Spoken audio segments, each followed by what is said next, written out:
Começando, então, a gravação dos nossos seminários integrados aqui Saburo Massuda, né? Hoje, dia 17/12, na verdade, é o último seminário do ano, né?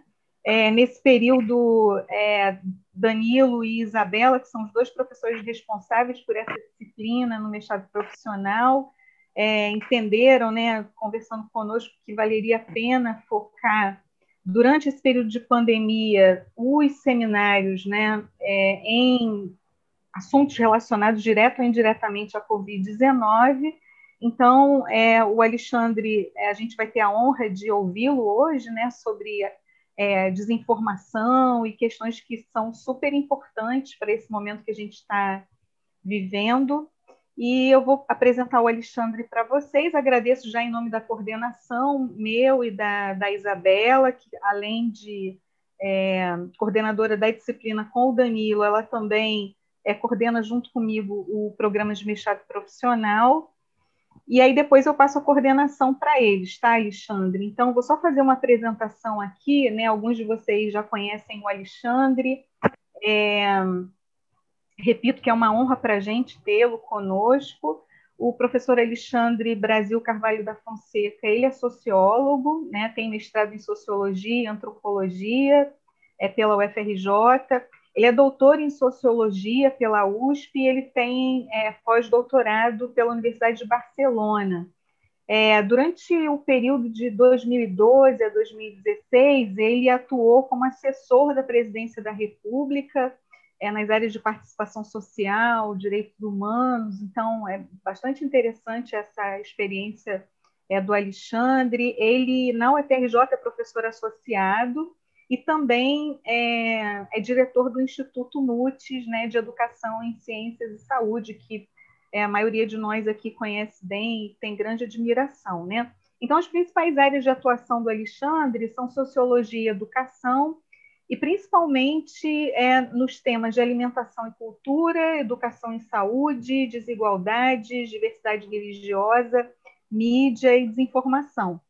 Quando o Danilo e a Isabela convidaram o Alexandre, eles comentaram, né, sobre essa nova dinâmica dos seminários, em que a gente pede para o palestrante falar, se possível, né, entre 40 e 50 minutos, e o restante do tempo fica dedicado para perguntas e debates, e vem sendo bem proveitoso. Então, vou agora passar a coordenação aqui para vocês, tá, Isa e Danilo, e em relação ao tempo também do Alexandre, vou aqui acompanhar normalmente como parte da audiência, tá?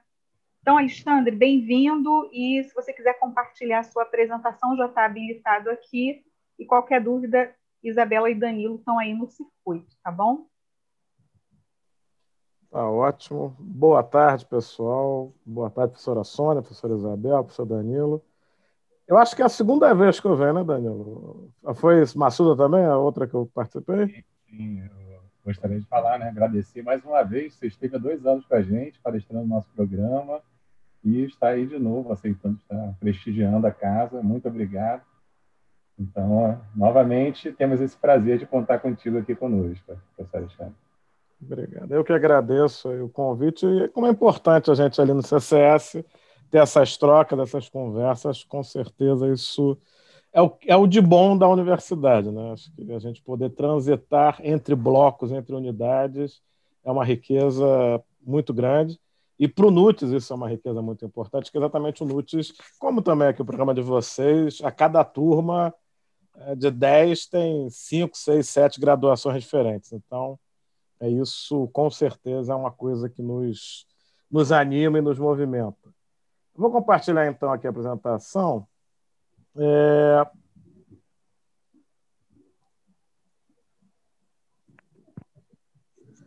Esse trabalho aqui, basicamente, é um artigo que a gente está publicando esse mês agora no boletim da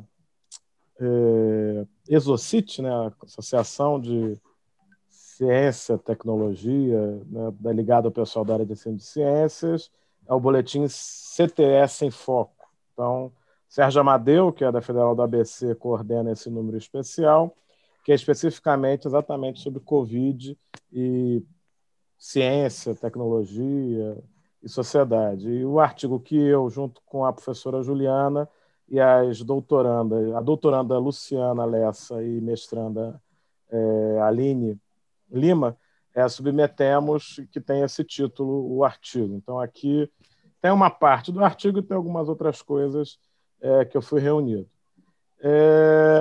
40 minutos, ok. Deixa eu me organizar aqui, então vamos.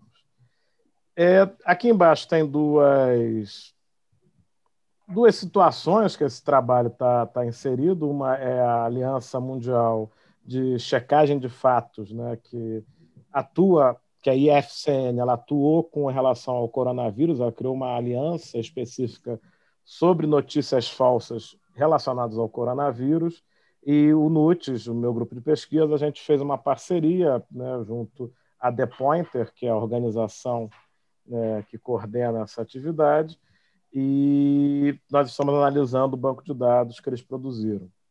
Nós também fazemos parte de uma rede de combate à desinformação que reúne várias universidades, organizações.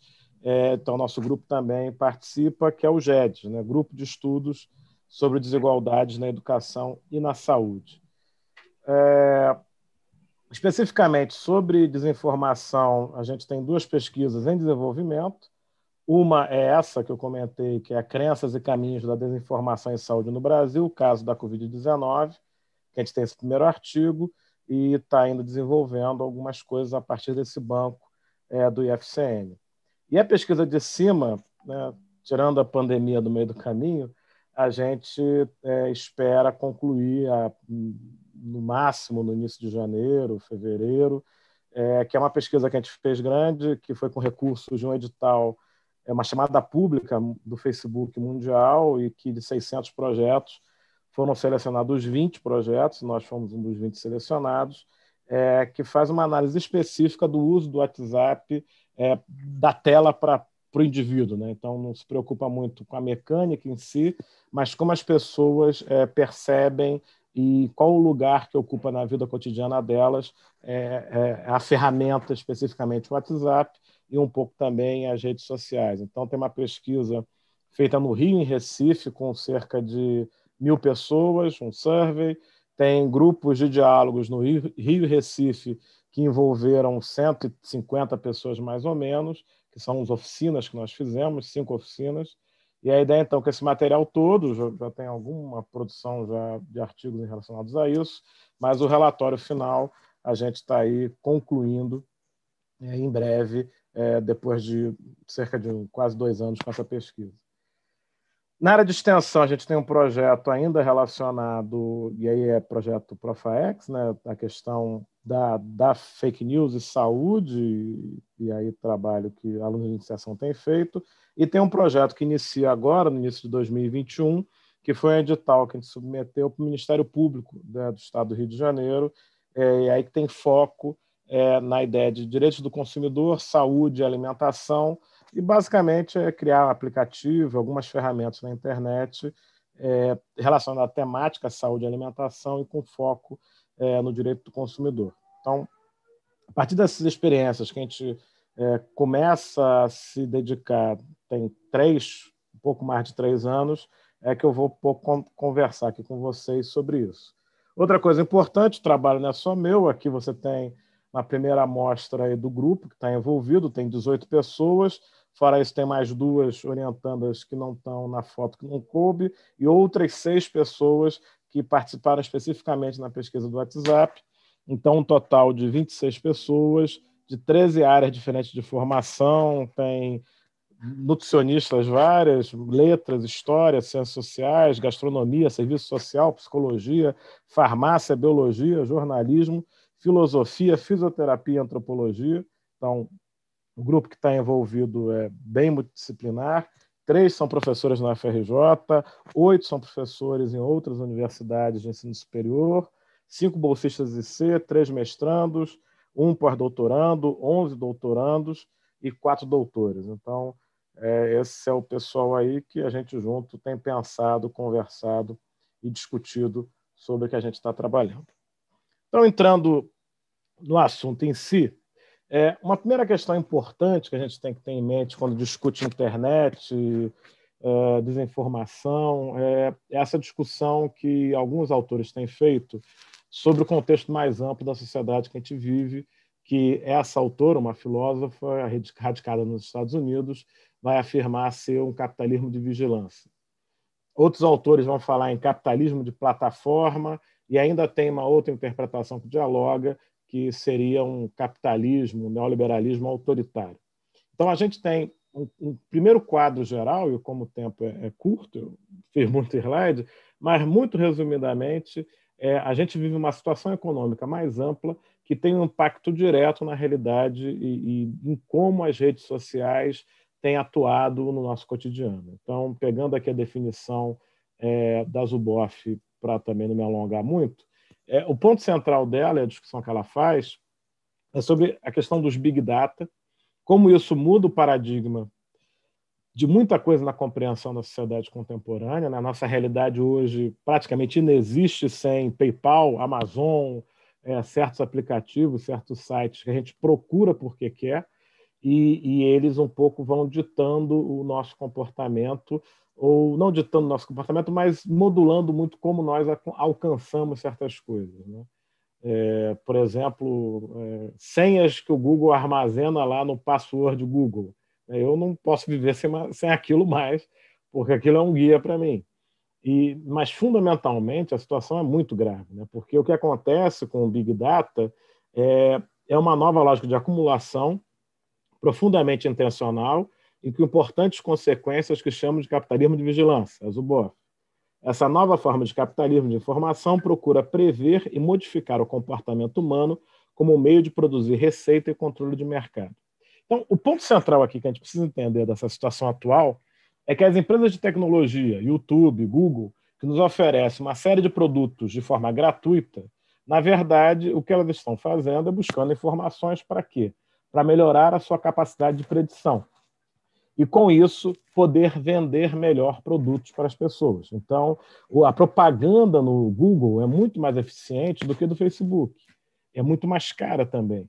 E ela implica desde ordenar a busca do Google de forma diferente, até os pop-ups que aparecem, até o áudio, até alguma coisa que o celular fala do nada para você, ou algo que você conversa e depois aparece. Então, a ideia de onde você está, as fotos que você tira, os rascunhos de e-mail que você não enviou, o que você curtiu, compartilhou, o tempo que você ficou vendo, a força que você imprime no teclado e a velocidade que você digita alguma coisa, tudo isso é analisado, tudo isso é considerado e forma um grande perfil seu que tem a ver com você em ação, né? Com escolhas que você faz, várias no seu cotidiano. Isso dá uma capacidade de entender como você vai se comportar a partir de muita tentativa e erro e conta do pessoal, mas é algo muito importante. Então, o que interessa a esse pessoal é o quê? Que você permaneça o maior tempo possível na plataforma deles. Então, a gente lembra, o Google era apenas uma ferramenta de busca, aí virou um browser, aí virou foto, virou mapa, comprou YouTube, e ele começou a ampliar o máximo possível a paleta de coisas que ele te oferece para que você fique o tempo todo com ele. Você não saia da página dele para que ele monitore o que você está fazendo. E, com isso, perceba os caminhos que você assume. Numa análise de dados, um volume de dados absurdamente grande que essas plataformas analisam diariamente.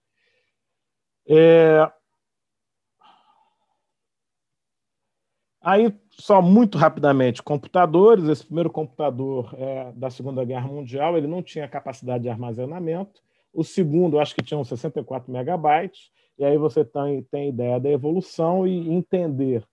Por exemplo, esses são os computadores do NUTES na década de 70, no bloco A da UFRJ.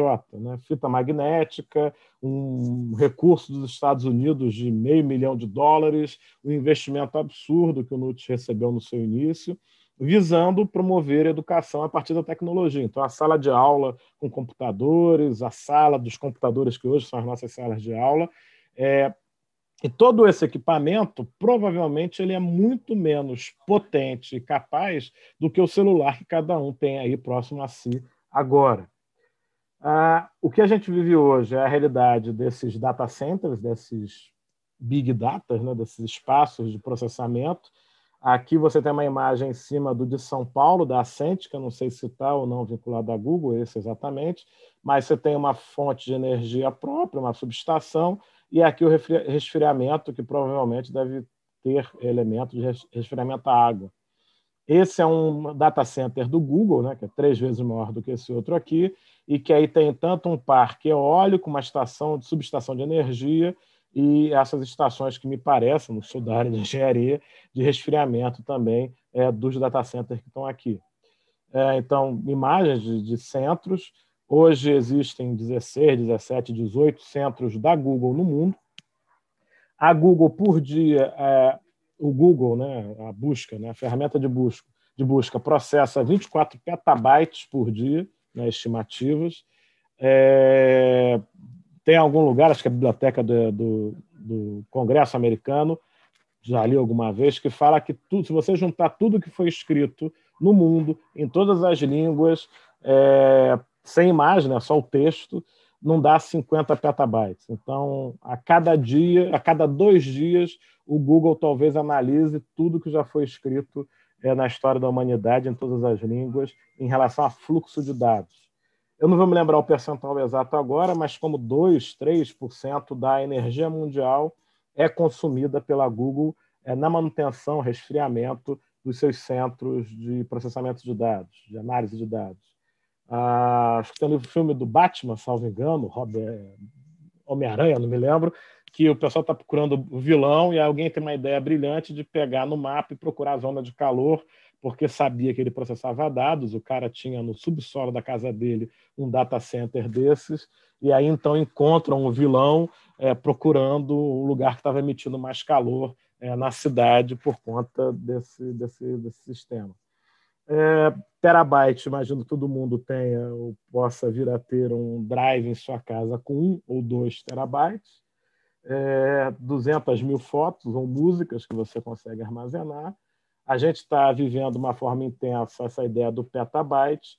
Exabyte é algo que tem, né, alguns desses data centers reúnem, e depois etabytes e otabytes são irrealidades ainda, são áreas imensas e custo muito significativo, mas é algo que se caminha. É importante aqui só sublinhar que essa estrutura que se estabelece, ela torna muito menos democrática o acesso e a forma de lidar com a informação. Então, existia toda uma lógica no início da internet, a ideia de par a par, de compartilhamento de informação, e que assinalava, a própria lógica da internet, né, assinalava uma maior cooperação entre as pessoas.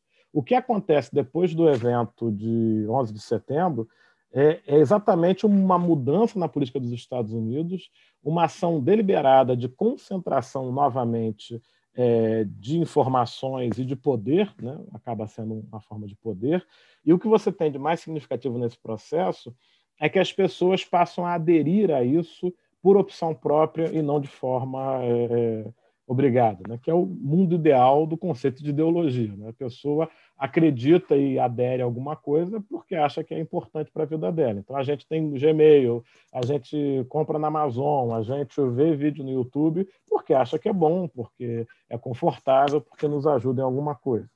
Então, a ideia é que essa situação é perfeita, né?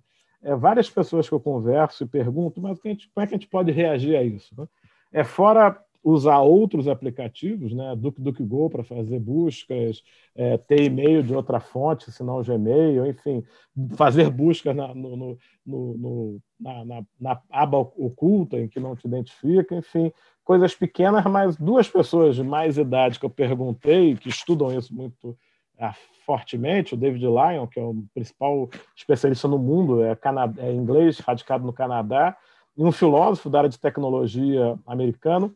Os 2, quando eu perguntei, puxaram do bolso um celular daqueles que você carrega uma vez por semana e só faz ligação telefônica. Então, como você enfrenta isso? Primeira coisa, o smartphone é uma coisa que te entrega, digamos assim, porque ele te geolocaliza e armazena tudo que você faz, o que você digita, quase o que você pensa, né? A ideia é que os celulares hoje você não consegue mais tirar a bateria, né? Por quê? Porque ele sempre está ali com as informações sendo armazenadas e distribuídas. Esse capitalismo de plataforma, de vigilância, Ele toma a liderança no mundo hoje, né? Você tem uma concentração das empresas de tecnologia com maior valor de mercado, então você tem ali embaixo a Amazon, que é a maior empresa no mundo hoje, e o Bezos, o dono da Amazon, a pessoa mais rica no mundo, acho que já chegou a $1 trilhão a renda dele. É interessante ver o Walmart ali em 8º lugar, lembrando que o Walmart, há 10 anos atrás, era a empresa mais valiosa do mundo em termos de valor de mercado, e aí você tem um processo que o Amazon nada mais é, mal comparando, como um Walmart online, né? Isso é muito curioso. Você tem, em segundo lugar, a Google, que, na verdade, o nome da empresa é Alphabet, né? Alphabet Inc., que é uma empresa imensa e o pessoal fica, às vezes, vendo coisas sobre a Cambridge Analytica, esses documentários que tem alguns na Netflix.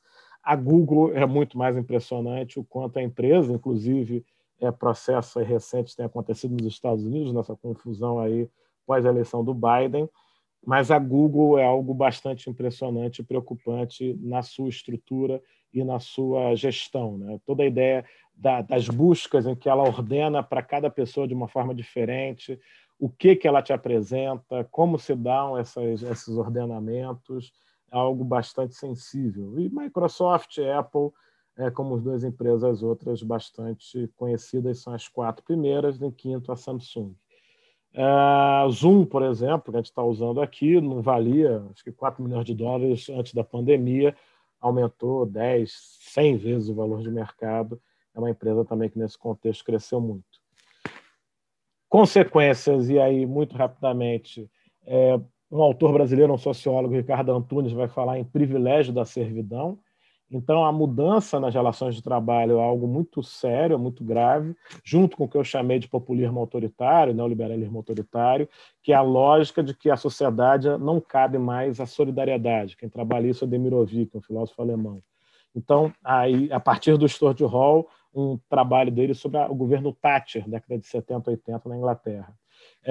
Mas, basicamente, as relações de trabalho, as relações pessoais, passam a ter uma forte componente mediatizada e, nas relações de trabalho, se torna ainda mais grave porque o trabalhador acaba perdendo muito da solidariedade com relação ao seu empregador, e você tem uma situação muito diferente, muito grave.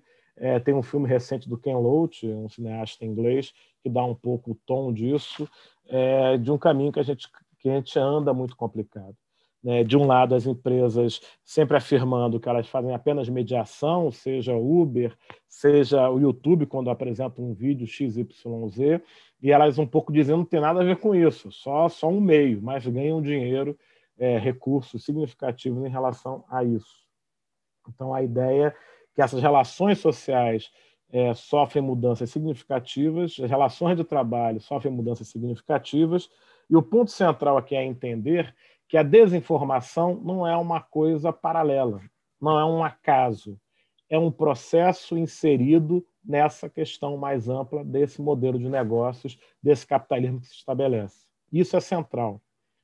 A culpa, não é da sua avó, da sua tia, da sua mãe, do grupo da família que manda notícias falsas para você, ou que questiona você que faz doutorado em fisiopatologia e prefere um youtuber que fala que a vacina tem um chip que vai te dar HIV. Isso faz parte de uma grande situação. Fazendo uma comparação ampla ou grosseira até, a ideia um pouco é que, da mesma forma que a indústria petrolífera é uma das maiores indústrias que polui, é uma das maiores indústrias que tem recursos para combate a problemas ambientais, você tem toda uma relação imbricada entre empresas e setores das empresas de preservação ambiental, danos ambientais que elas causam, multas que elas recebem por causar danos ambientais e a necessidade da sua ação econômica gerar dano ambiental. Então, você entra num ciclo, num looping, que é sem fim, e nunca termina. Da mesma forma acontece em relação à desinformação e essas plataformas.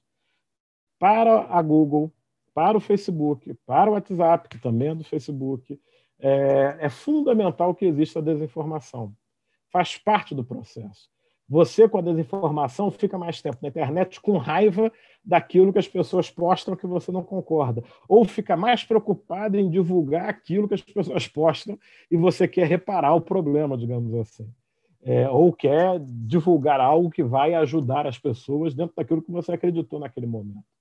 Então, esse documento da Intervozes, que é uma organização de defesa dos direitos humanos, democratização do acesso à comunicação, né, do uso da comunicação, ele vai falar, né, o problema da desinformação precisa ser efetivamente reconhecido, comunicado e enfrentado pelas plataformas, o que passa pela revisão da estrutura e do modelo de negócios dessas empresas, sob pena de seguirem oferecendo remédios incapazes de interromper uma forma de comunicação que hoje se converteu em um dos principais desafios das democracias em todo o mundo. Se você lê os documentos da Comunidade Europeia sobre desinformação, é algo impressionante e muito preocupante. São bastante graves as preocupações. Aí eles têm a história com a Ucrânia, a experiência com o Brexit. Então, você tem uma preocupação muito grave da seriedade que representa a desinformação para a democracia mundial, né? E como isso é um perigo, né? E aqui no Brasil a gente pode falar isso bem.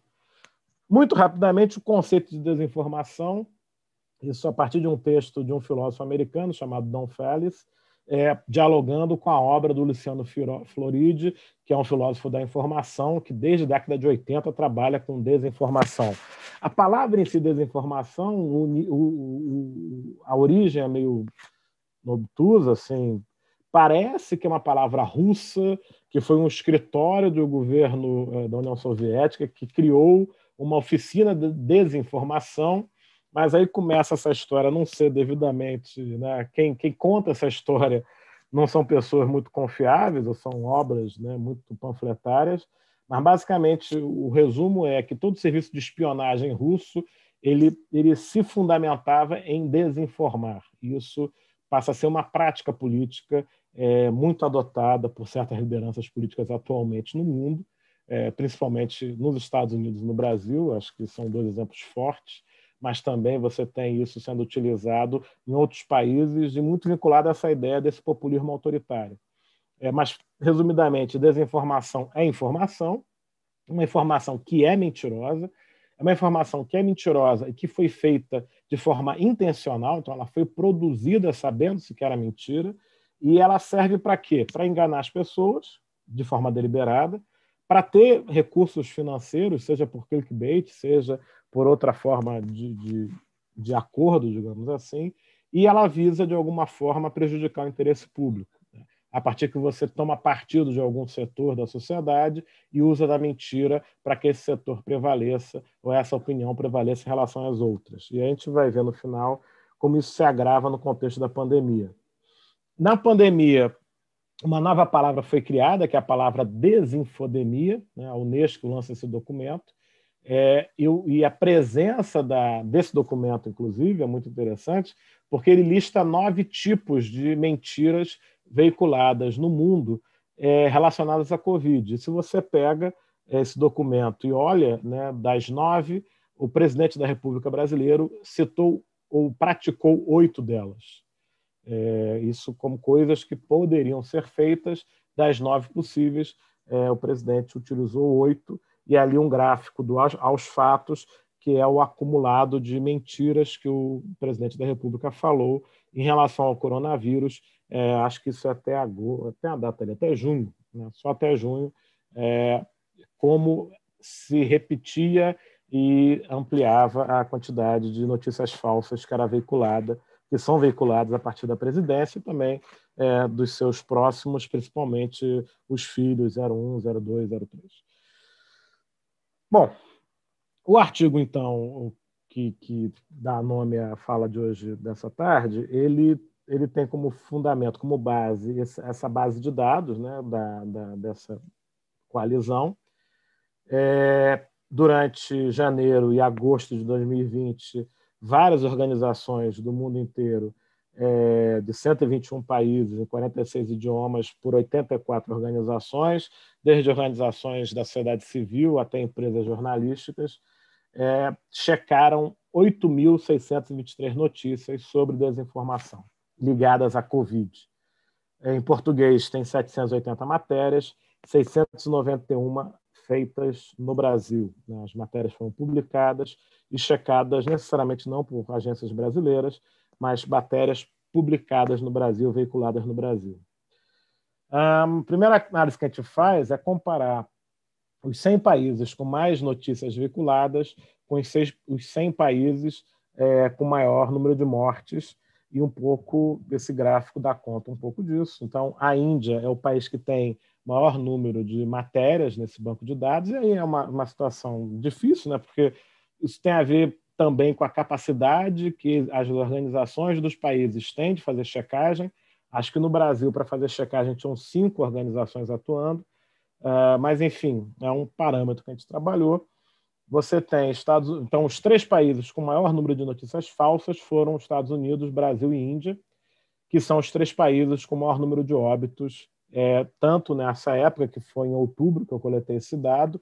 O percentual de óbitos mundiais desses 3 países diminuiu um pouco, né? A Índia acho que está com 9% agora, ou menos até. Estados Unidos é 18% e o Brasil está com 11%, isso dados que eu vi ontem à noite, dos óbitos no mundo por Covid-19.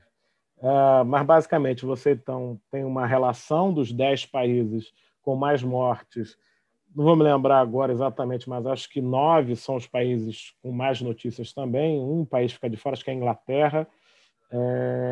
Inglaterra. E aí você tem um controle de imprensa e uma estrutura de mídia bem diferente naquele país. Números dos 3 maiores, número em verde são os dados de outubro, número em cinza são os dados que eu coletei ontem à noite. Então, primeiro, impressionante, né, como os Estados Unidos, nesse mês e meio, nesses 45 dias, dobrou o número de casos de Covid. O Brasil aumenta 40% mais ou menos, e a Índia aumenta 20%. A letalidade brasileira está em 2,6, no mundo 2,2, Índia 1,4 e Estados Unidos 1,8. Enfim, acho que esses números todos hoje, diante da dor, do sofrimento e do drama que é a pandemia, são meio inúteis. Assim. Acho que a universidade ela encaminhou da forma que dava, e eu acho que a postura, né, a gente que está aqui no CCS pôde acompanhar de perto os esforços do hospital, a preocupação com a testagem, né, a questão de rastreamento a gente não tem muito como fazer, mas a ideia de aumentar o número de leitos, de defender e afirmar a importância do isolamento, álcool gel, a gente produzindo no CCS semanalmente vários litros, enfim, é triste a quantidade de mortes evitáveis, é triste a dificuldade que a pandemia impõe, não é simples, é algo extremamente complexo, mas que fundamentalmente exigia liderança, solidariedade, trabalho em conjunto, né? O que a gente não teve em vários países no mundo e muito particularmente no Brasil. Então, esse quadro que a gente enfrenta, sendo que, né, pensando nesses 3 países, a população da Índia é absurdamente maior do que os outros países aí que a gente compara, que é Brasil e Estados Unidos. Um resumo, acho que a gente pode ver ou tem podido perceber, e essa pesquisa, obviamente, de uma forma muito frágil, mas essa ideia que a desinformação mata, né? E no caso da pandemia, isso é ainda mais grave. No cotidiano, você tem vários episódios de linchamentos, processos de pessoas que buscam emprego de madrugada em lugares que não oferecem emprego, que é uma mentira que foi veiculada. Então, você tem uma série de sofrimentos associados à desinformação e violências físicas em vários países do mundo, inclusive no Brasil, América Latina, muito na Filipinas, Indonésia, Índia, de ações de linchamento convocadas via WhatsApp.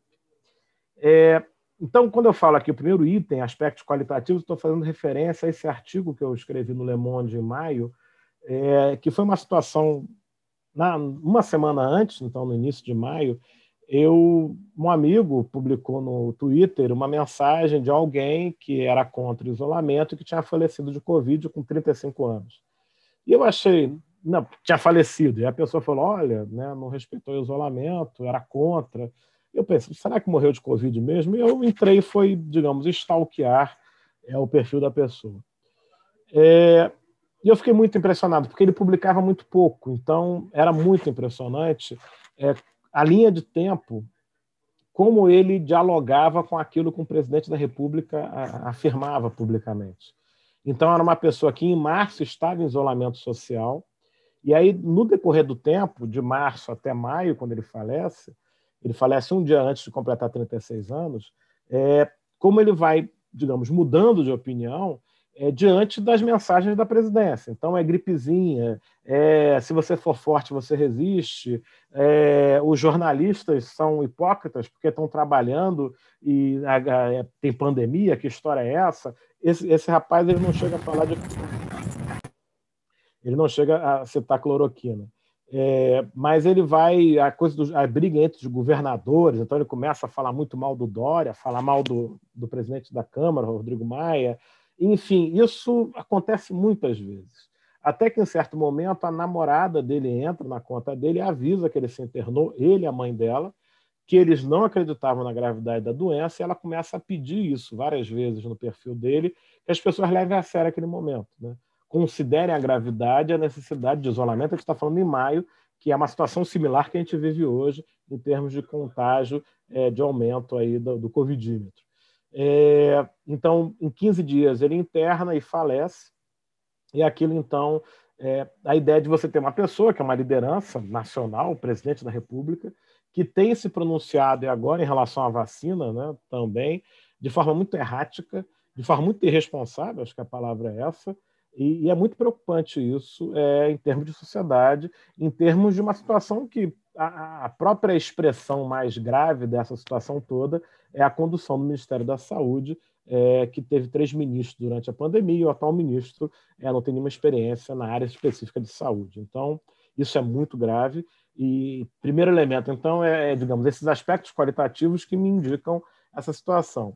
Um outro material feito é um professor da FRJ, da Economia, que, junto com professores franceses, criou um modelo econométrico para analisar o que teria incidência, importância na maior contaminação por Covid. Então, eles separaram alguns municípios do Brasil, fizeram um modelo econométrico, acho que com 20 variáveis, e segundo o Saboia, de forma para ele bastante surpreendente, o efeito que mais se destacou foi uma maior votação do Bolsonaro no segundo turno da eleição de 2018. Então, cidades em que teve, acho que, eu não vou me lembrar exatamente, mas acho que a cada 4% a mais do Bolsonaro era 5% a mais de casos com Covid positivo. Então, de novo, a figura de uma liderança, de uma pessoa que ocupa um papel extremamente importante na sociedade brasileira e que acaba, com isso, tendo impactos no cotidiano das pessoas muito significativos, ainda mais no contexto de uma pandemia. Por fim, essa análise que a gente faz desse banco de dados do FCN, a gente encontra a associação estatística em 2 testes entre a letalidade e número de matérias, né, nesses 100 países com mais óbitos, e aí um pouco a gente pensa em possibilidades, né, hipóteses que a gente levanta. Primeiro, será que nesses países, devido a uma alta presença de desinformação, as pessoas demoram mais para procurar atendimento médico? Será que nesses países há uma descrença maior da periculosidade da doença? Será que nesses países há uma maior busca de tratamentos não convencionais para a Covid? Né? São dúvidas, a gente, obviamente é muito frágil esse dado, mas são elementos que ajudam a gente a pensar. Muito rapidamente, esse banco de dados, 21% das matérias, ela trata de lideranças políticas, mentiras sobre as lideranças políticas relacionadas à Covid, de que fizeram, o que deixaram de fazer. 16% são notícias sobre cura para a Covid, 13% teorias da conspiração. Tem alguns exemplos aqui que eu vou passar. Consumo de uma série de coisas, menta, relacionados a pH, então alimentos com pH maior que tanto, menor que tanto. Isso aqui acho que é China, Espanha e Argentina, a mesma matéria nos 3 países. Consumo de alho, gengibre para enfrentamento da Covid. Tomar, esse dentro não é para tomar, isso é para jogar no vaso sanitário desinfetante. Aqui, outro elemento que aparece bastante, a questão das máscaras. Essa é uma desinformação no Brasil, que as máscaras aumentariam o consumo de CO2, máscara cirúrgica, né? Aqui um nadador que fala contra as máscaras, aqui também outra em relação às máscaras. Aqui a associação entre meio ambiente, então o descarte das máscaras estaria aumentando a poluição, então não deveria usar máscara.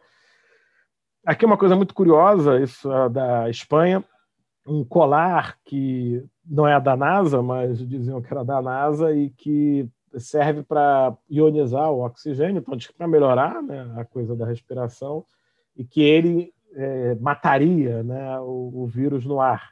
E aí é curioso porque a NASA, de fato, fez um colar para evitar a Covid, mas o colar da NASA ele treme se você toca na cara. Então ele tem uma área, né, ele protege e evita que você leve a mão ao rosto. Então isso existiu. Esse aqui não é da NASA e não tem absolutamente nenhuma comprovação que isso tem alguma utilidade. E, por fim, nessa ideia de teoria da conspiração, eu peguei um exemplo só, uma pessoa reclamando, né, e aí esses títulos, né, conservador real, né, conservacionista real, não verdes, e ele fala que as palavras demonstram aí o erro, né, de como os verdes atuam, e a afirmação é: o corona é a cura, os humanos são a doença. Então, um pouco isso teria sido feito por uma organização que é responsável por proteção ambiental. Então isso é um elemento aí de proteção ambiental.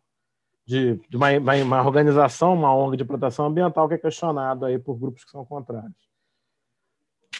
Resumidamente, a gente tem, então, alguns padrões, né, que eu chamei, ou coisas que a gente percebe nessas matérias. Primeiro, uma intencionalidade de desacreditar. Então, uma coisa que é importante a gente ter em mente, né? A quem interessa desacreditar o jornalismo e a empresa de mídia tradicional? Provavelmente se interessa a empresas de mídia não tradicionais, ou seja, empresas como as plataformas, Facebook e companhia. Né? Hoje as pessoas se informam muito mais por meio dessas empresas do que por páginas dos jornais. E aí, daí um pouco, eu me lembro de um texto da área de marketing voltado para as grandes empresas de comunicação, em que esse artigo vai afirmar: a gente precisa sair do Facebook e investir na relação com o cliente no WhatsApp. Né? O artigo todo defendendo, primeiro, porque pessoas com baixa escolaridade usam o WhatsApp, então você aumentaria a palheta, e segundo, para você não ficar refém do Facebook e seus algoritmos. E aí esse artigo defendia de forma muito enfática a importância de uma revisão da relação entre as empresas, as grandes empresas de comunicação mundiais, e os usuários, os seus clientes, as pessoas que vão dar receita e vão consumir o seu produto. Então você tem um primeiro ato que visa desacreditar empresas de comunicação, desacreditar a ciência e toda a questão da antivacina, desacreditar a questão ambiental, desacreditar as políticas internacionais, as relações internacionais, a boa prática de diplomacia, que isso não existe mais por parte da chancelaria brasileira, né? Você muda o paradigma completamente de 200 anos de história de um país que atua sempre de forma multilateral, não prioriza relações bilaterais. Então, o Brasil tinha uma tradição demarcada por muito tempo e que isso um pouco é abandonado. Então, isso faz parte de um modelo econômico, isso faz parte de uma lógica econômica, que interessa essa lógica econômica. Um outro elemento importante desse processo é essa mobilização por meio das emoções. Então, você envolve pessoas, você faz com que pessoas estejam mais tempo na sua ferramenta, você mobiliza as pessoas a partir das emoções. E as emoções, elas se dão por, que notícia horrível, que coisa complicada, que problema. E você fica movimentado visceralmente, e aí você faz alguma coisa.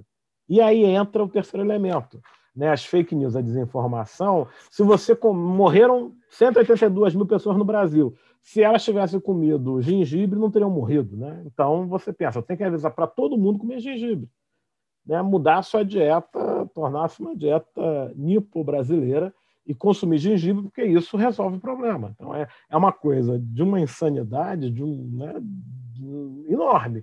Mas para o teu desespero, para a sua preocupação. Você está sinceramente preocupado com a pandemia, do que ela pode trazer para as pessoas que você tem próximas a você, ou as pessoas que você admira. Então, o fato de você poder fazer algo, mesmo que isso não tenha capacidade nenhuma de fazer alguma coisa, te movimenta a fazer. Então, teve um vídeo recente da Porta dos Fundos, que é a pessoa que acabou com o racismo no Brasil. O que ela fez? Fez um post no Instagram. Então, a ideia é um pouco que, às vezes, a gente fica com uma pressão, né, de que se a gente fizer um post, um comentário, uma curtida, vai acontecer alguma coisa. Então, a gente fica mobilizado a fazer coisas. Concluindo, o quadro é esse, né? O problema é esse, de forma muito apertada, síntese, né? Como falava um amigo meu, uma apertada síntese, o quadro é esse. Respostas que têm sido feitas ou estabelecidas ou sugeridas internacionalmente. Aqui, primeiro, um grupo da área de psicologia na Inglaterra e um grupo da área de mudanças climáticas, divulgação científica da Austrália, estão desenvolvendo essa discussão sobre debunking e pré-bunking. Então, basicamente, debunking é denunciar, né? Então, denunciar uma notícia falsa, e o pré-bunking é prenunciar, né? Você fala antes de acontecer. Então, o que eles argumentam, primeiro, é que não adianta nada você ficar rebatendo que a Terra é redonda. Então, eu vejo que a Terra é redonda, aí eu vou falar, não, a Terra não é redonda, porque isso não tem sentido, porque a Terra não é redonda, então eu fico afirmando que a Terra não é redonda o tempo todo. E aí acaba que eu começo com a informação que a Terra não é redonda, eu vou dizer a Terra, né, não é plana, né, e aí depois eu vou afirmar de novo que a Terra é redonda. Então, a minha mensagem ela fica muito focada na mentira que foi dita. O que esses autores primeiro fizeram foram afirmar que uma boa denúncia de mentira ela se dá a partir da afirmação da verdade. E aí tem um texto da Andréa Guerra e colaboradores sobre ensino de ciências e fake news que é muito interessante. Ela vai dizer, existem centenas de explicações e motivos científicos que defendem que a Terra é redonda, que sustentam isso. Milhares. E existem 3, 4, se existirem, que a Terra é plana. Só que quando eu vou defender que a Terra é redonda, né, se essa discussão cabe em algum lugar, né, eu não vou usar os 938 bases científicas que eu tenho para isso. Eu vou ter que usar 3 ou 4, porque não dá tempo de eu usar as 848. Enquanto quem vai defender que ela é plana vai usar 3 ou 4. Então, nós dois vamos ser tratados como equivalentes. E isso é central numa ferramenta linguística que é a sátira, que é um elemento muito importante na desinformação. A sátira tem como prática a justaposição, é colocar coisas que não são equivalentes no mesmo nível. Então, a polarização ela se dá pela afirmação de que diferentes são iguais. E eu trato coisas que são completamente absurdas uma em relação à outra como se fossem similares. E aquela velha questão, é a minha opinião, é isso que importa. Outra coisa da sátira, que também a gente vê muito, é a coisa do grotesco, né? Então, Olavo de Carvalho, muitos palavrões, é a ideia de te incomodar e te mobilizar e mobilizar as pessoas com aquela presença. Ao mesmo tempo que você tem essa coisa hiperbólica, né? Urgente, divulgue porque não querem que ninguém saiba. Sempre tem uma coisa que, né? Da ideia do grotesco, porque isso vai acabar te mobilizando mais do que simplesmente, olha, preste atenção, você deve tomar tal coisa, fazer tal coisa. Nada razoável cabe, né? Você tem que causar um problema. Esse card amarelo é um jogo, né? Que você consegue acessar pela internet, Bad News, e que é muito interessante, que ele quer um pouco mostrar como funciona a mecânica de se criar a desinformação e para que isso funciona. Então, ele te orienta a abrir uma conta de Twitter ou Facebook e inventar um jornal, né? Jornal da Cidade Online, Brasil Sem Medo. Então, você pega um nome que tenha impacto, que é você sozinho, mas tem um logo, tem uma página, e ele vai te mostrando o quanto você usa a informação e a forma como você usa como isso vai ganhando seguidores, como isso vai te dando maior possibilidade de alcançar pessoas, e que você pode acionar robô, você pode receber por propaganda, ADIN. Então, a ideia um pouco que ele vai dialogando com você, muito interessante, ele fala assim, numa situação tal, o que você faria? Aí você responde, ele, nossa, não era melhor dizer que é uma bomba atômica, uma ação chinesa comunista? E ele vai um pouco brincando com essa lógica e com coisas que são feitas de forma recorrente em relação a fake news. Em relação, então, a essa discussão sobre debunking e pré-bunking, o pré-bunking, a ideia de prenunciar, tem uma origem na teoria, na psicologia, com a teoria da inoculação, década de 60. É algo muito utilizado em marketing político, ciência política e marketing também. Mas a ideia de que você busca municiar as pessoas, digamos, e palavra essa, ensinar um pouco como funciona esse processo de desinformação. Então, aqui não interessa mais o conteúdo do que está sendo divulgado, mas sim o formato, né? E um pouco denunciar, né, de forma prévia aquilo que deve acontecer. Então, na eleição, vai ter alguma coisa, se não é mamadeira, vão inventar alguma coisa para dizer quem presta e quem não presta. E um elemento central que esses autores vão dizer é que a desinformação desse modo de checagem, né, curto e grosso, né, teu avô mandou alguma coisa, você responde, não, isso é mentira, ele vai dizer que isso pode acabar dando backfire efeito, né, effect backfire, que é o tiro sair pela culatra. Né? Você acaba fazendo com que a pessoa fique mais ao lado da mentira do que da checagem, porque a checagem ele não atribui a origem dela uma coisa bacana, né? Porque, afinal, foi alguém que ele confia, foi num grupo que ele recebeu de amigos, foi num espaço que ele se sentiu confortável e ele está querendo ajudar, falando para você uma verdade que ele recebeu. E aí você diz, não, aquilo não é verdade, a pessoa pode ficar ofendida e aí aderir mais ainda à desinformação. Então, esse é de um artigo meu na Consciência. O foco não é mais o fato a ser refutado, pois este ainda não está definido, mas sim a explicitação das estratégias, das motivações, dos valores, da retórica, da estrutura, dos aspectos políticos, econômicos e de outros elementos que caracterizam a desinformação.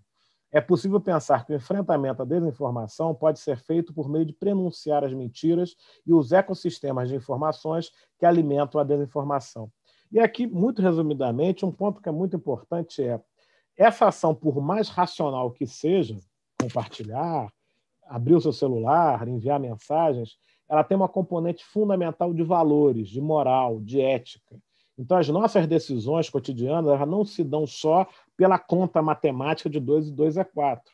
Você tem outras coisas envolvidas que são muito importantes. A confiança nas pessoas é muito importante. E por isso que o WhatsApp é tão poderoso em relação à desinformação. Porque ele propicia uma conversa muito simples em termos de ferramenta, em termos de banda que assume. Ele estabelece um ambiente de confiança, é uma ferramenta familiar. A lógica é que o WhatsApp é a ferramenta da sala de estar, é a ferramenta que você usa para conversar com quem você confia e conhece, enquanto o Facebook é a praça pública, o Facebook é algo geral.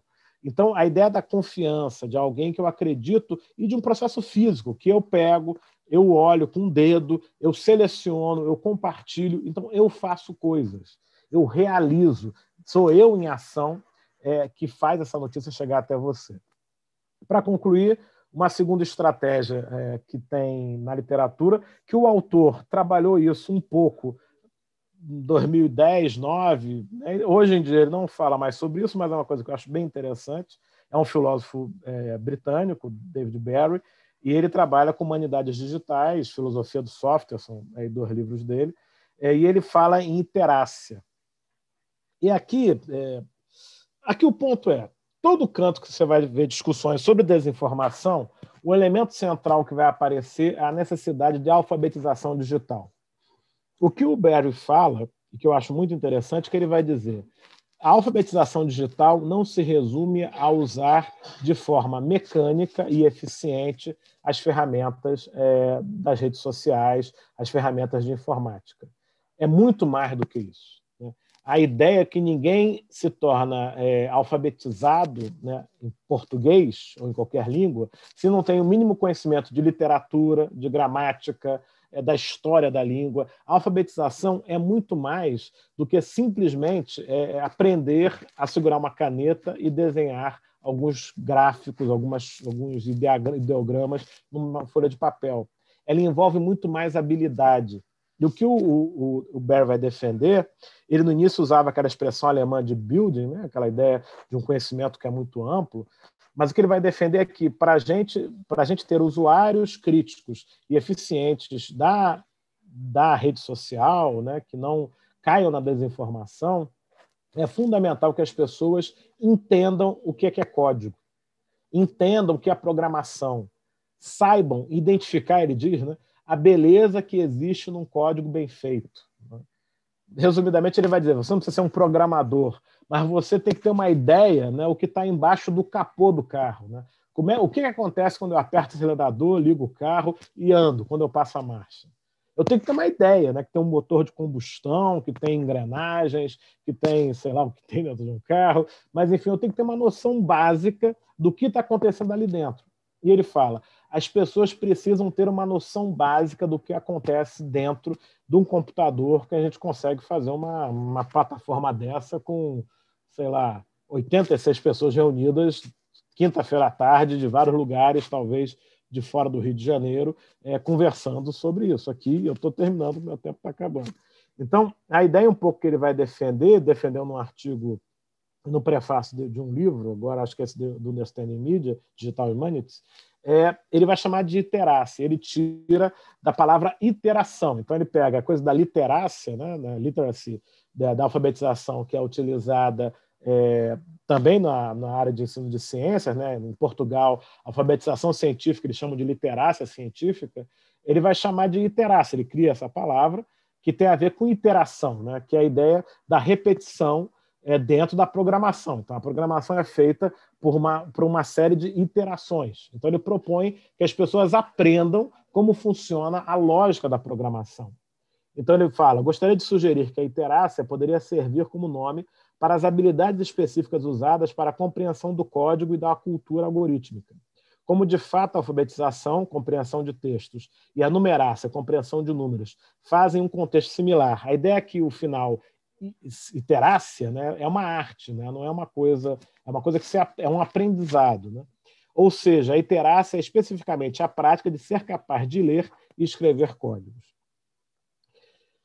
Uma coisa que ele argumenta que é muito interessante, ele está defendendo do lado dele, ele vai dizer, né, a filosofia já foi vista pela universidade como uma resposta para entender o conhecimento, para melhor conhecer. Não deu muito certo. Num segundo momento, a literatura teve um papel que era reconhecido como um espaço importante que a gente devia dominar. Então, de fato, na minha formação, primeiro foi filosofia, algo que eu tinha que aprender, e, no caso, para essa discussão, tem sido muito útil. E, segundo, a literatura, que talvez é algo que eu esteja há uns 10 anos, e tem sido muito útil também, pensar minha prática na área de educação e da pesquisa em sociologia, em ciências sociais, a partir da literatura como referencial central, que aí estudos culturais entra muito forte nessa linha, e que é muito importante e é muito interessante. O que o Baer propõe, e eu não sei se hoje ele mantém essa opinião, que são textos mais antigos dele, é que a programação, a linguagem de programação, talvez seja o espaço que a universidade poderia encontrar, dentro da sua lógica, um elemento importante de aprendizado e de ensinamento. Então, primeiro, né, crianças ricas hoje, geralmente pequenas, têm aulas de programação. Né? É uma segunda linguagem que tem sido desenvolvida em vários espaços. Segundo, às vezes a crítica à programação é que ela seria muito mecânica. E aí o Baer fala que não, você tem um processo que ele vai dizer pode ser entendido e feito dentro da espiral do conhecimento do Hegel. Né? Então você tem esse processo de contextualizar, experimentar, demonstrar, compreender, aplicar, construir, avaliar. Então essa ideia de que, primeiro, você tem um problema grande, complexo, você secciona o problema, resolve cada sessão, sempre tendo em contexto e em consideração o problema mais amplo, e aí você tem processos sucessivos em que você enfrenta, a partir da experiência do primeiro problema que você resolveu, os problemas seguintes, e você vai acumulando conhecimento. Então ele vai dizer, essa estrutura toda é que subsidia e que dá base a essa lógica da programação. E as pessoas aprenderem isso é fundamental. E, de fato, o aprendizado do pensamento computacional, da lógica, né, sendo mais simples e mais original, é central nesses processos, né? A importância de você ter uma alfabetização digital que não seja simplesmente um uso mecânico das ferramentas, mas que implique necessariamente no entender a lógica que subsidia esse processo todo, que envolve programação, envolve as escolhas e os processos da informática. Então, era isso. Acho que termino com esse slide com uma citação do Paulo Freire.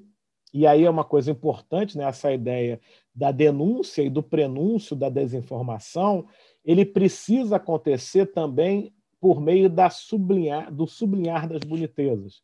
E essa ideia do valor e a ideia da importância, eu acho que por isso que Paulo Freire é tão combatido, é da afirmação do que é positivo, da afirmação da solidariedade, da afirmação do outro, da afirmação do diálogo. Então, né, esse esforço de desocultar verdades e sublinhar bonitezas une, em lugar de afastar, como antagônicas, a formação científica com a artística. Isso ele está falando num artigo sobre o papel da universidade. O estético, o ético e o político não podem estar ausentes nem da formação, nem da prática científica.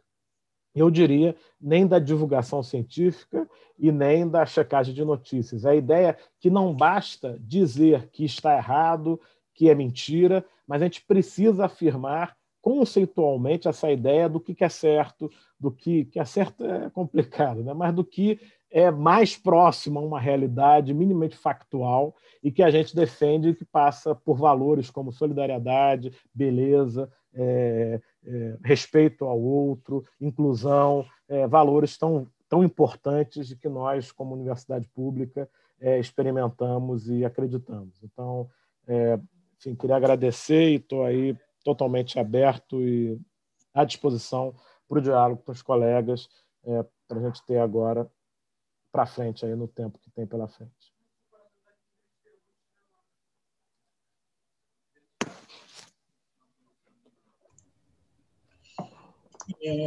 Obrigada, Alexandre.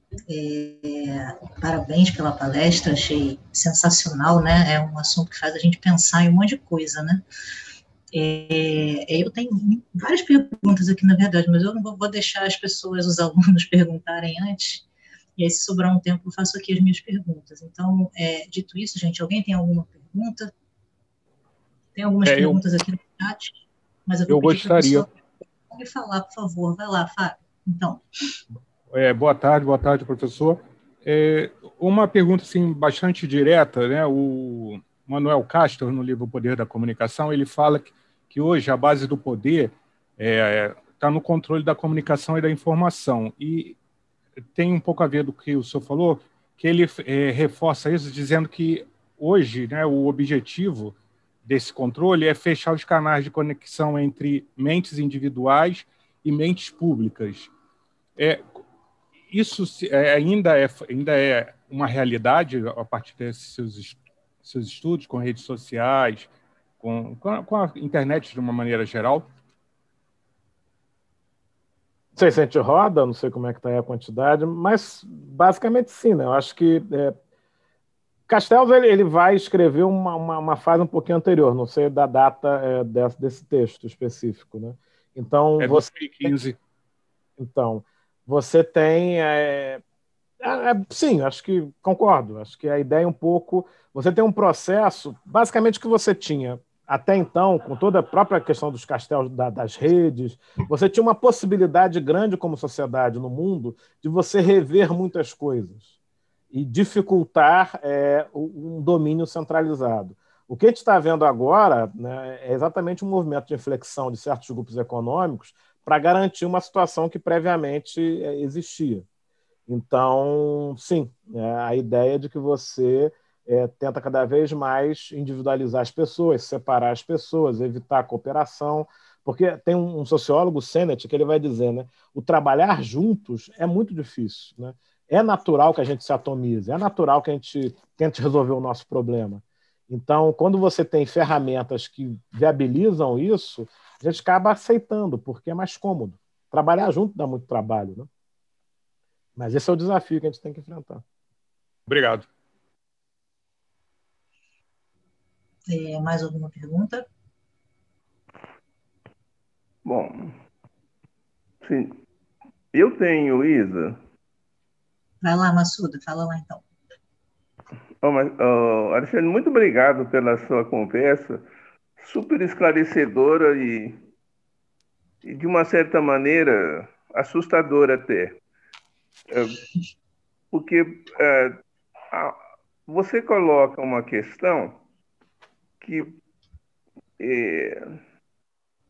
tem hora que, ao desenvolver da conversa, parece que é uma situação quase inevitável.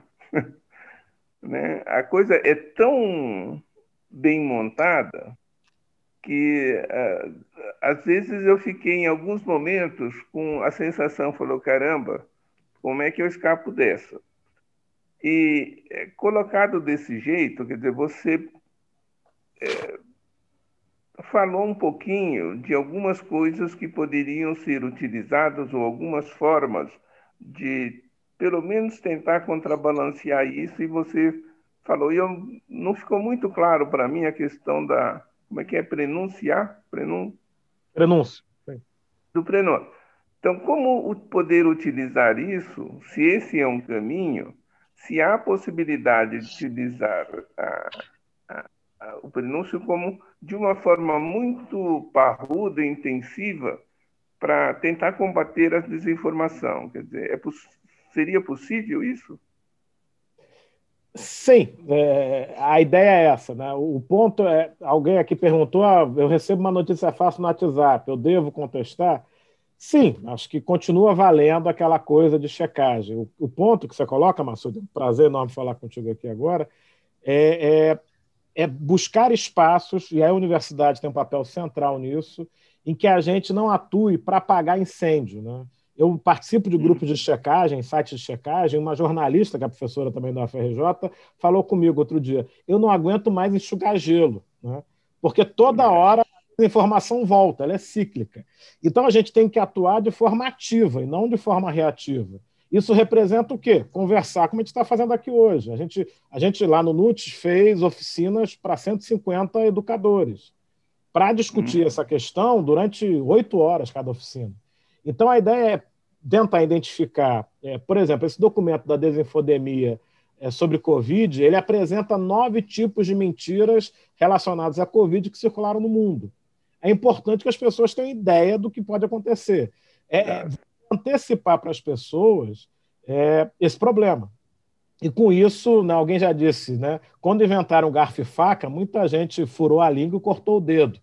Então, a ideia um pouco é uma coisa nova que a gente está aprendendo, é o que você coloca, existe um poder econômico muito significativo. Eu vou dar um exemplo que, para mim, eu fiquei muito impressionado, foi algo recente. Eu não sei aqui quem conhece, tem uns sites pornográficos na internet, vários, né?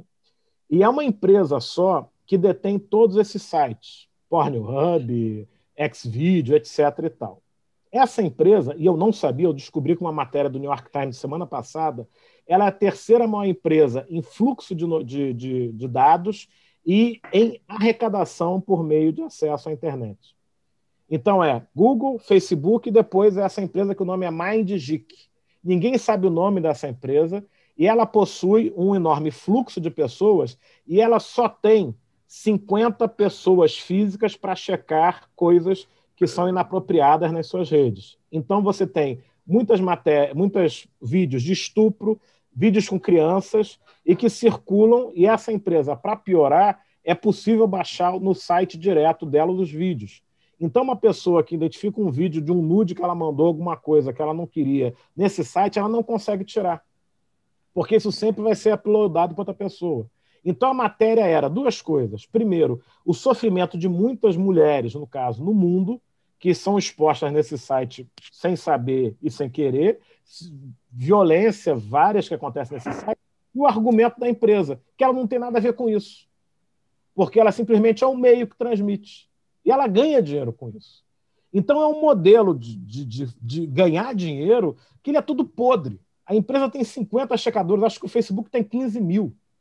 Então, uma empresa que tem o terceiro maior volume de dados do mundo, ela não investe na segurança, ela não investe em nada. E ela comprou todas as empresas de pornografia do mundo inteiro. E vive só com streaming atualmente. Então, é uma situação, é muito sério o que a gente está vivendo. Eu acho que esse exemplo da pornografia, ele dá um tom sem nenhuma discussão moral. Pode ter pornografia à vontade, você não pode ter com criança, com violência sexual, maiores de 18, você tem alguns parâmetros mínimos de civilização e de civilidade. Então, primeiro, é muito grave, é um processo que tem um forte componente econômico, que exige uma atuação do Estado, e não é do jeito que está sendo tocado no Brasil, sobre as discussões no Congresso Nacional, que são muito ruins, mas é alguma coisa que se tem, por um lado. E, por outro lado, no lado da universidade, ações a médio prazo, a longo prazo, mas que pelo menos, o que o pessoal mais recente tem indicado, que parece ter uma possibilidade maior de sucesso do que simplesmente ficar rebatendo verdade e mentira. É um texto da Hannah Arendt que ela vai dizer, né? A verdade é uma só, a verdade factual. A mentira, você tem milhões de opções. Então é muito mais fácil a mentira prevalecer do que a verdade. É muito mais interessante, é muito mais criativo, digamos assim. Mas, enfim, a gente está vivendo um tempo novo que exige, sim, muitos aprendizados e um empenho muito grande da gente. Eu acho que isso é um ponto central. A gente precisa estar atento em relação a isso. E mais uma coisa, quer dizer, na realidade são duas coisas que eu queria. Uma é assim, sobre aquele dado que me impressionou muito, que foi o número de mortes e o número de mentiras veiculadas, né? Quer dizer, qual seria assim a possibilidade desse tipo de informação emplacar um pouco na mídia? Quer dizer, a gente fazer um esforço, porque ele é muito, muito impressionante, né? Quer dizer, então, e isso ajudaria muito. Essa é uma outra questão, se existe possibilidade da gente conseguir espalhar um pouco mais esse tipo de informação.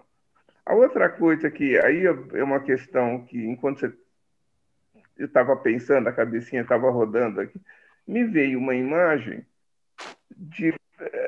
que lembra um pouco a questão econômica, né? Quer dizer, dentro desse modelo existente hoje, que é tudo para consumo, então não tem jeito, você é bombardeado dia e noite, noite e dia, consome, consome, consome, e mesmo esse aparelhinho que está na minha mão aqui, ele é verde, amarelo, azul, então porque ele é azul, eles fazem propaganda que eu compre outro, porque não... E assim vai. Então, que a ideia econômica é o consumo. E o que está acontecendo é que, se não tem um paralelo nisso que você falou, nós estamos utilizando essas plataformas, o celular, então nós somos exatamente os consumidores. E é por isso que isso tem uma expansão muito grande. É como diz o Bauman, aí volta o Bauman, né? Consome e nós estamos só reagindo a isso. Então, o fato de usar esse sistema, se nós automaticamente não estamos nos entregando o tempo todo, acho que você chegou a mencionar algo parecido com isso. É isso mesmo? É isso. O principal, isso é a pesquisa outra que a gente fez, e que me parece ser um elemento importante, as pessoas não entenderem isso é um fator de aumento da desinformação, de repasse. Assim, as pessoas entram e consideram que esse celular ele é uma coisa assim neutra, que ele não tem um papel nesse jogo e que isso serve para me ajudar e eu tenho domínio sobre ele, porque isso para mim é uma coisa importante. A gente toca, a gente mexe o dedo. Essa fisicalidade dessa relação com o celular é algo muito grave. A gente acredita que a gente faz alguma coisa. Eu seleciono uma matéria, eu sou o primeiro a mandar para um grupo, eu faço, eu penso. Então você se considera uma pessoa que está podendo tudo. E você esquece robô, algoritmo, o que aparece para você e que você é um consumidor, você está dentro de uma engrenagem, então você é uma peça de lucro de uma empresa. Enquanto a gente não entender isso e ter uma relação crítica com esse negócio, é ladeira abaixo. Esse é um ponto central. a ideia é que a gente precisa ter uma postura crítica em relação a essa ferramenta. É um instrumento, é um meio e que tem uma série de problemas. Quais são? Algoritmos, cookies, robôs. E eu não posso considerar isso sempre uma coisa neutra, né? Ele é muito ativo. E assim, você vê uma equipe do Facebook de UX Design. Então, eu fiquei uma semana no Facebook, conheci várias pessoas que trabalham no Facebook. Assim, é muita gente trabalhando para esse negócio acontecer. Você pega uma equipe que cuida de plataforma da interface, você tem antropólogo, filósofo, neurologista, psicólogo, você tem umas 30 áreas do conhecimento de gente que trabalha o tempo todo para que a gente não saia da frente dessa tela. Por quê? Porque eles precisam dos nossos dados. E aí, enquanto a gente não entender isso, não tem como. E envolve neurologia, a questão das luzes, da intensidade, do fundo. É muito conhecimento que é envolvido e que a gente trata como se fosse algo corriqueiro. Fosse um martelo, né? É uma coisa que é um meio. Mas não é. Né? É um fator ativo nesse processo. E a gente é uma peça desse modelo de negócio. A gente é um componente entre vários de um sistema para ganhar dinheiro. Então, artigos dentro dessa área para divulgar que a falsa neutralidade da utilização desses equipamentos valeria a pena. Sim. Então, está desafiado a escrever isso para a gente. É um prazer. Valeu, obrigado. Prazer enorme, Marcelo. Tudo de bom para ti, muita saúde. Mais alguma pergunta, gente?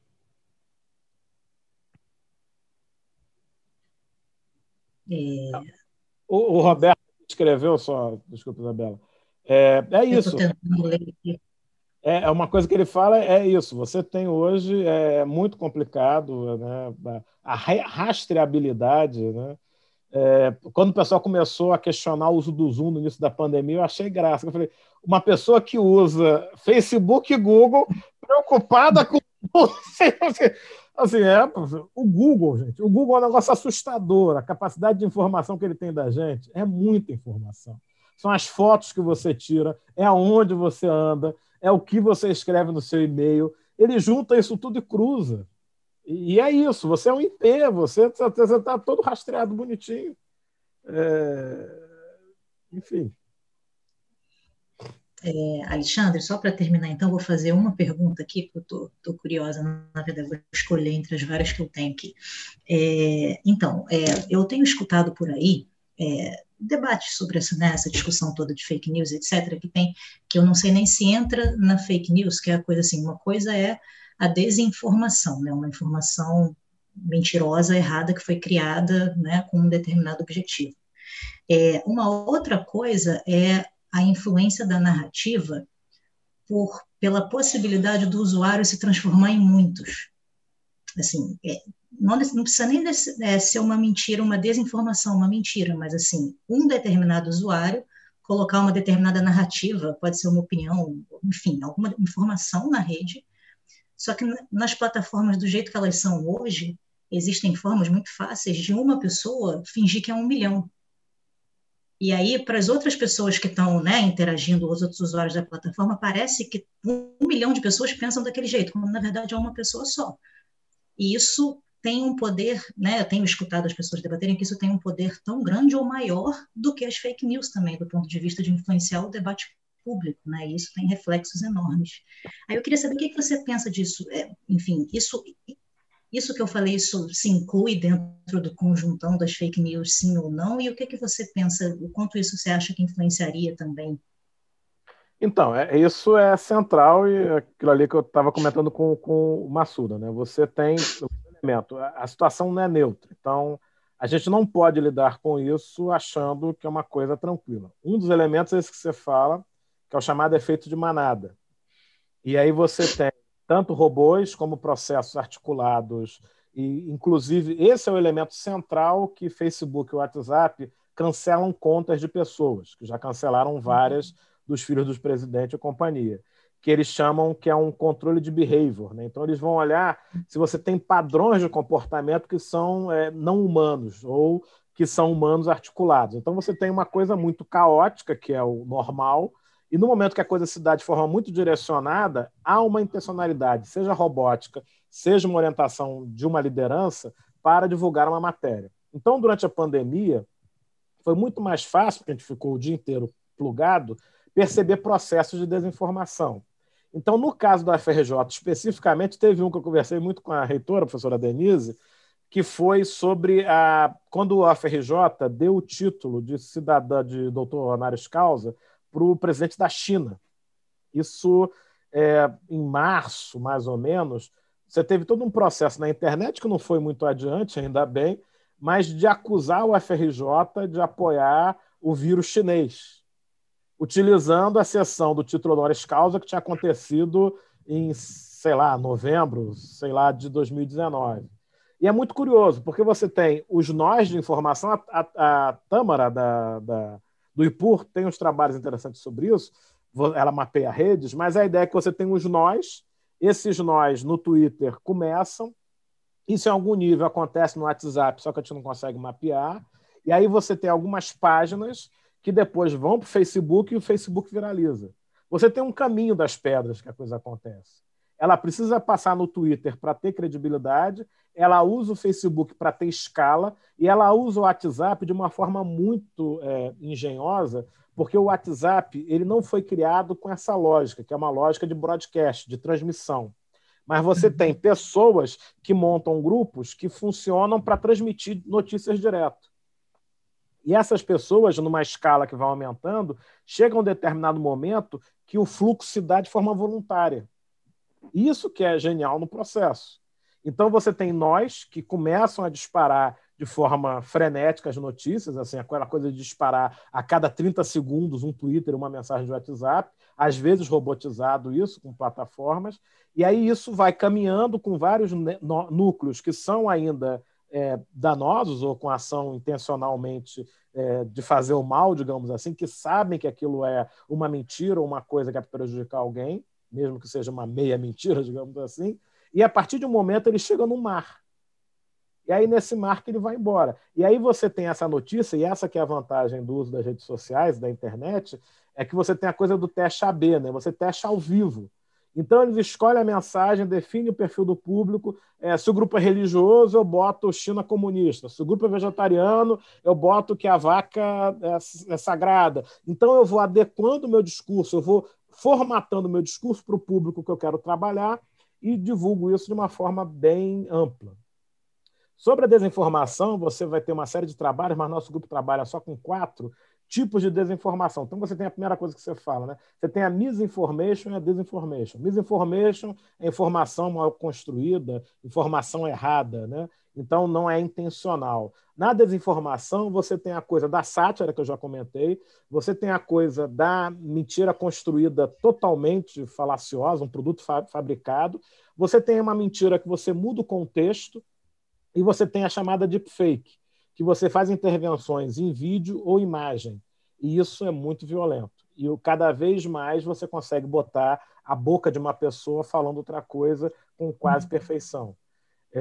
Então, a ideia é que esses 4 tipos, e também tem um quinto, que é a propaganda, que é aquela coisa mais da comunicação da década de 60, 50, mas a ideia é de uma propaganda ideológica mesmo assumida, muito padrão americano e russo, né, União Soviética, mas seriam os tipos de desinformação que são veiculados. Ok, obrigada. Gente, alguém tem mais uma pergunta? A gente chegou aqui no nosso horário limite, das 3h30. Será que dá tempo, Isa, de eu só falar rapidinho? Alexandre, tem uma coisa assim que eu fico um pouco, você como cientista social, né, que está olhando para essas questões, talvez, mesmo que você não tenha pesquisado ainda, mas acho que a tua percepção é super assim, sensível, né, sobre essas questões, é que no bolo, né, da disseminação de notícias falsas, tem uma questão que eu acho muito delicada, né, nesse contexto de pandemia, porque eu até li há um tempo atrás, né, isso já tem uns 2 meses, essa matéria, que falando sobre a mobilização internacional para reduzir os impactos da desinformação e tal. E tem um momento, né, que isso que eu vou comentar com você é mencionado, né? Existe uma motivação, porque a gente está num momento em que a solidariedade entre as pessoas, né, ela vai ficando cada vez mais exacerbada, as pessoas se preocupam com as outras, né? E aí eu achei bem interessante porque eles comentavam, né, sobre as motivações para a gente ter o panorama que a gente tem hoje, com um número tão grande de fake news, como você próprio mostrou. E aí o que acontece? Nesse bolo tem as pessoas que recebem uma notícia, né, que potencialmente elas acham que vai ajudar familiares e amigos e pessoas muito próximas, e nessa questão de ajudar, de ser solidário, a notícia nem é checada direito, né? A pessoa começa a propagar, na verdade, a notícia, na verdade, quando você vê no final das contas, aquilo não é verdade. Isso já aconteceu em alguns grupos que eu participo, e eu vi que foi assim, sabe, foi na melhor das intenções, e foi realmente no afã de ajudar, mas eu entendo que não haja uma quantificação, né, em alguns estudos sobre isso, mas como que você percebe isso? Porque você qualificou aí vários tipos, né, de disseminação de notícias falsas, então tem a ver com motivações também. Mas nesse contexto de pandemia, você não acha que o fato dessa solidariedade estar exacerbada entre as pessoas contribui também para isso? Você já olhou para isso em algum estudo ou está olhando especificamente para esse fator? Eu acho assim, desse estudo que a gente fez com 1.000 pessoas sobre uso de celular, a impressão que me dá é que a desinformação, você tem... Assim, que eu não terminei, eu tive no CTI durante a pandemia, eu passei no CTI 4 dias, então eu estava analisando esse banco de dados, eu não consegui a ele ainda. Eu estava trabalhando 20 horas por dia, eu tive um filho. Nossa. E aí eu não voltei, mas eu vou voltar. Eu estava analisando esse banco, fazendo o cruzamento dos dados, e eu estava percebendo algumas coisas. E a minha pista passa primeiro para essa coisa que eu comentei com o Massuda, que pessoas que têm menos preocupação com o uso da internet, do celular, são pessoas que passam mais mentira adiante. Uhum. Então, é um pouco a lógica que está me parecendo, o perfil que está me vindo, assim, pelo que eu tenho visto, primeiro, pessoas que confiam mais nas outras. Sim. Então, são pessoas que têm maior... são mais sociáveis, né? Elas levam mais em consideração a opinião de outras pessoas, são mais amigáveis, até eu diria, por um lado. Por outro lado, são pessoas que não checam notícia, que não usam internet banking, que não têm... Assim, o WhatsApp para elas não é uma coisa a mais, é algo do cotidiano. Não é algo que ela problematize, que ela considere, é algo que está ali. E ela manda. Se for mentira, a pessoa vê. Se for verdade, a pessoa vê também. Assim, mas a ideia de que assim, ela quer ajudar, acho que é isso que você falou, ela quer ajudar. Pode ser verdade, pode ser mentira, mas assim, não é um problema. Até tem um estudo sobre pessoas idosas e maior ou menor disseminação de fake news, e o estudo chega à conclusão de que as pessoas idosas elas identificam melhor do que as novas. O problema é que elas não estão preocupadas com isso. Elas estão querendo informação circular. Alguém que eu gosto me contou isso, eu vou contar para os outros. É muito mais uma ideia de que existe um fluxo de informações e eu vou contribuir nisso de algum jeito. E acabou. E elas não têm uma postura ativa de questionar, de usar, de tal, porque o celular em si não é um elemento que elas considerem na relação. É uma questão menor. Tanto esse universo da tecnologia como o aparelho em si. Então, isso eu me lembro dos dados, era assim, significância altíssima em vários testes. Quem tem maior confiança em pessoas é a gente que não checa e é a gente que assumiu que já passou fake news várias vezes e que pede desculpa, assim, assume de boa. Assim, é bem significativo. Eu não vou me lembrar as outras variáveis que cruzavam, mas tinha alguma relação com menor escolaridade, com idade também tinha alguma coisa, mas essa ideia de pessoas que confiam em pessoas é muito grande. E a questão central é essa. A ideia de que a tomada de decisão ela não se dá somente por valores racionais, mas ela acontece por outros valores que envolvem emoção, afeto, consideração, confiança. A tomada de decisão é algo mais amplo. E enquanto a gente continuar batendo na tecla do racional, da informação, a gente não sai do lugar. Obrigada, Alexandre.